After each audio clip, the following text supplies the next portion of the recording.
Everyone is looking for happiness. Everyone is ultimately aspiring to experience Krishna's love.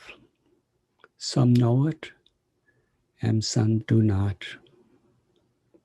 Srila Prabhupada, where he was explaining the nature of this ahankar, this false ego.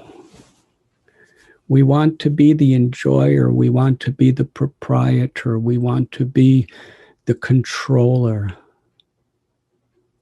But as our hearts become purified from these misconceptions and illusions, our greatest aspiration for joy is in serving.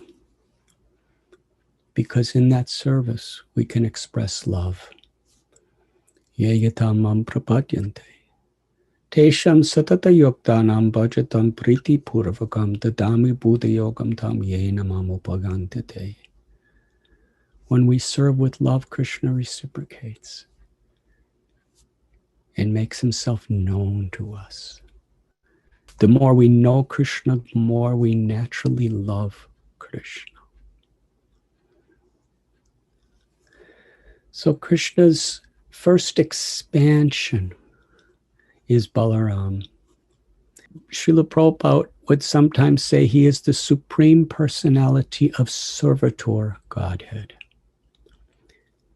He's God who takes the role of being a servant of the Lord. In the spiritual world, he is Shankarshan. He is the foundation of the entire spiritual world, and everything that exists in the spiritual world is manifesting by Balaram's eagerness to serve. And he's also Krishna's brother, who is his constant companion. In this material realm, that same Balaram manifests as Karanodakshaya Vishnu, the super soul, the Lord of all the universes in the cosmic manifestation.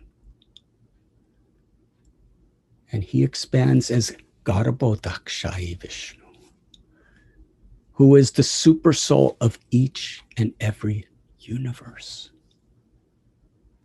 And he expands as Kshirodakshaya Vishnu, who is the super soul, the Lord who enters into the heart of all living beings. Whether one is a demigod or a king or queen, or whether one is a reptile or an insect or a tree or a plant, wherever there is life, there is the soul. And wherever there is the soul, the Paramatma is seated in the very heart of that soul. Balaram means spiritual strength. One who takes great pleasure in exhibiting spiritual strength and also giving spiritual strength. Daivihesha gunamayi mama maya duratyaya. Maya, material energy, the false ego, and all of its characteristics, lust, anger, envy, greed, arrogance. All of these characteristics are very powerful. People are habituated to them. And Krishna tells in Gita that one cannot free oneself of these clutches, these gunas, without spiritual strength. Srila Prabhupada gave the analogy that even the most powerful body of a human being may be strong, champion of athletics. One may be very learned scholar. But when the body's dead, there's no strength at all. So really, all the strength that is in us is the strength of the Atma, the soul. Mamaivam so jiva loke. And that strength of the soul is because the soul is part of God.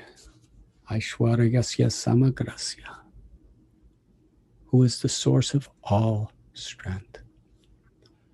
And the Lord appears in this world to open the doors for us to experience the eternal joy of loving God, Nityananda, by giving us spiritual strength.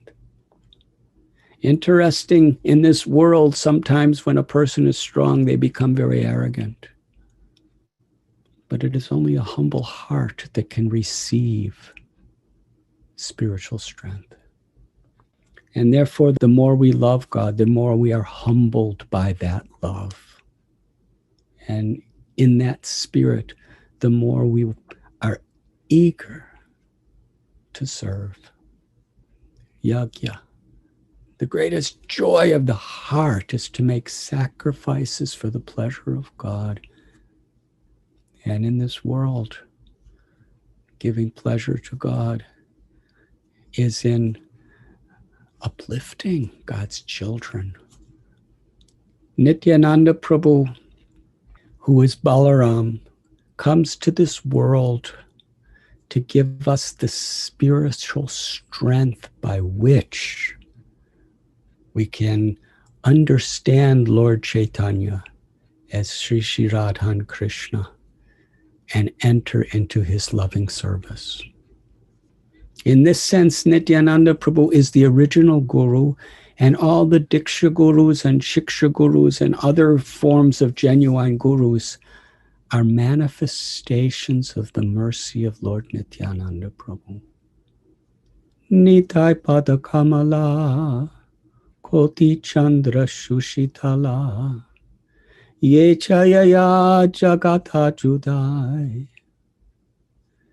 Thakur Narottam, he prays in this way, that the lotus feet of Lord Nityananda Prabhu are refreshingly cool, like tens and millions of moons. Srila Prabhupada describes that when people are being scorched by the sun of the miseries and the anxieties of material existence, and no matter what arrangements we make for relief, it's only temporary. Birth, old age, disease, and death are inevitable. And so many frustrations in between. Adi Atmaka, Adi Bautika, Adi Daivaka. Miseries caused by one's own body and mind, miseries caused by other beings, and miseries caused by natural disturbances. They are inevitable. They are inherent in this material existence. Even in the happiest moment, the potential to suffer is always there. But when we take shelter of Lord Nityananda Prabhu's mercy, it is refreshingly cool, like millions of moons. You were listening to Radhanath Swami on devotionalnectar.com.